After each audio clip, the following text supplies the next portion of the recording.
Deathless titans placed upon the face of the earth 3 generations of men. The first of them being men of gold. Becoming too close to gods themselves, Cronus ended their time on earth with an eternal sleep. A second generation came to be, the men of silver. Unwilling to serve the titans and make sacrifices upon the holy altars, as all men shall do, they were condemned to dwell under the earth for all eternity. Finally, a third generation, the men of bronze, a brazen race, sprung from the ash tree. Terrible and strong are they. Join me as I tell you the tales of the men of bronze. This is Dragon's Blood, Odyssey to Dionysodoros, Episode 10. The road to the port city of Nebeta was easy traveling for the 4 companions. Unlike the cargo trail that Gamden was spirited into the city on, the main road was wide and not as steep.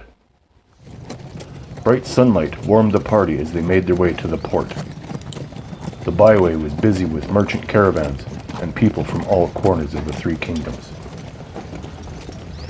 Slavers from the eastern wildlands made up the bulk of the cargo of the horse-drawn carts that traveled to Camliset.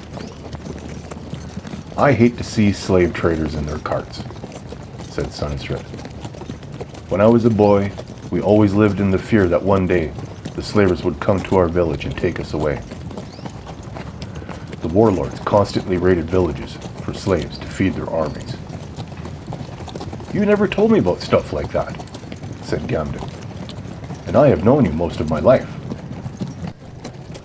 I don't remember too much about my life in the Southlands. Mostly that it was hot, and I was sick all the time. Hiding his emotions, Sunesret laughed and turned away from the distant stares of the slaves in the cavalcade. I hate slavery too. Kefu and I had to run from the slavers, said Menkari. That was back when the King brothers set out to bring peace to the fractured city-states. That was where Kefu and I came to be in the employ of Amos, who later took Kefu as a mage apprentice and sent me off to the Aminet monastery. I can't believe this, Gamden ejaculated with amazement. I lived with Kefu until I was into my teens, and have known Sunesret since my teens. I'm finding out all this stuff about you too, almost like meeting you for the first time. Kefu was very old, Gamden. He was a father when he rescued me from certain death, continued Menkari. I'm 150 years old, and feel like I could live that much more again. Praise Hermes. Menkari raised his hands to the heavens. How did you two live so long? Asked Sunesret. My father only lived until he was 40. I'm in my 20s now. How can I live as long as you? Kefu lived as long as he did because he used magic all his life. When a person uses magic that long, it becomes a part of their body and soul. It extends life and gives clarity of thought. You don't use magic, yet you are almost as old as Kefu was, asked Gamden. What's your secret? I can cast spells by reading from a scroll, but that is not enough for magic to become a part of me. Rather, I was blessed by the prophet Hatshepsut. She is the oldest of us. Even she doesn't remember how many generations she has lived.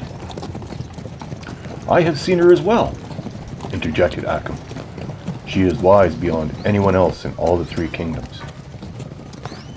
At that moment, the party of 4 rounded the final corner before Nebeta, and the city spread out before them, leading to the Neferkari Sea. Farms ringed the city, growing the crops that fed the people and was used for trade with the eastern wildlands. The harbor was full of ships of all kinds, with many more waiting to dock. That's a sight for sore eyes, said Sunesret. Do you have any friends and family here? Asked Menkari. No, I just remember there being a few good pubs along the docks where we can drink tonight. Sunesret, stop thinking with your stomach, said Akim with a frown. We won't have time for that. As soon as we get to the docks, we need to get provisions for our travels, then find a ship for passage to Dionysodoros. I'm not going nowhere without wine, said Sunesret, and he stopped dead in his tracks in the middle of the road. If there ain't no wine where we're going, then I ain't going nowhere. Come on, Sunesret. I need your help on this job, pleaded Gamden. No way. No wine, no job. I think I have a solution to our problem, interjected Minkari.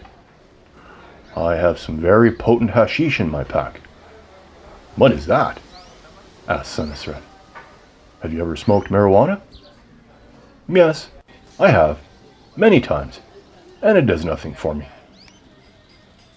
I think you'll be surprised with what I have here to stuff in my pipe. Come to Nebeta, and I promise to get you more intoxicated than your wine will ever make you.